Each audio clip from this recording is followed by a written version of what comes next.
ഇന്നേ ദിവസം ആഗസ്റ്റ് 6-ാം തീയതി 80 വർഷങ്ങൾക്ക് മുൻപ്, അതായത് 1945 യുണൈറ്റഡ് സ്റ്റേറ്റ്സ് ഓഫ് അമേരിക്കയുടെ വ്യോമസേന ലിറ്റിൽ ബോയ് എന്ന ആറ്റം ബോംബ് ജപ്പാൻ പട്ടണമായ ഹിരോഷിമയിലിട്ടു. ഉടനെ തന്നെ 80,000 പേർ മരണപ്പെട്ടു. ഒരു വർഷത്തിനുള്ളിൽ അവിടെ മരിച്ചവരുടെ എണ്ണം 1,40,000 ആണ് എന്ന് പറയപ്പെടുന്നു. ഈ മനുഷ്യക്കുരുതി കണ്ട് മനുഷ്യരാകെ ഞെട്ടിപ്പോയി. ഇനി ഒരു ആറ്റം ബോംബ് മനുഷ്യരാശിയുടെ മേൽ വീഴരുതേ എന്നെല്ലാവരും ആഗ്രഹിച്ചു.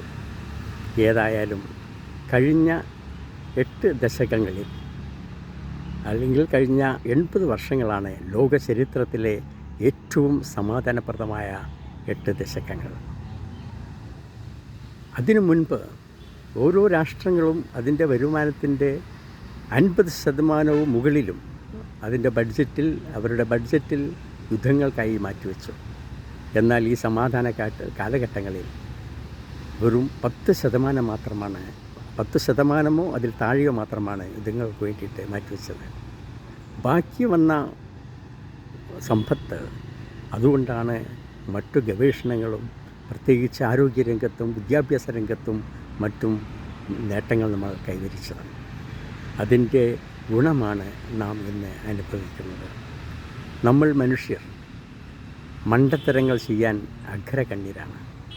അതേപോലെ തന്നെ എല്ലാ പ്രശ്നങ്ങൾക്കും പരിഹാരം കാണുവാനും നമ്മൾക്കറിയാം.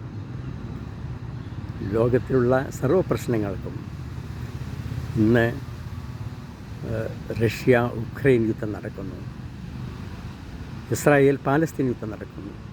അതുപോലെ മനുഷ്യരാശി നേരിടുന്ന സർവ്വ പ്രശ്നങ്ങളും ചർച്ചയിലൂടെ, സംഭാഷണങ്ങളിലൂടെ പരിഹാരം കാണാൻ നമുക്ക് സാധിക്കും. ഈ ഹിരോഷിമ ഓർമ്മ ദിനത്തിൽ മനുഷ്യരാശിക്ക് അത് സാധിക്കട്ടെ.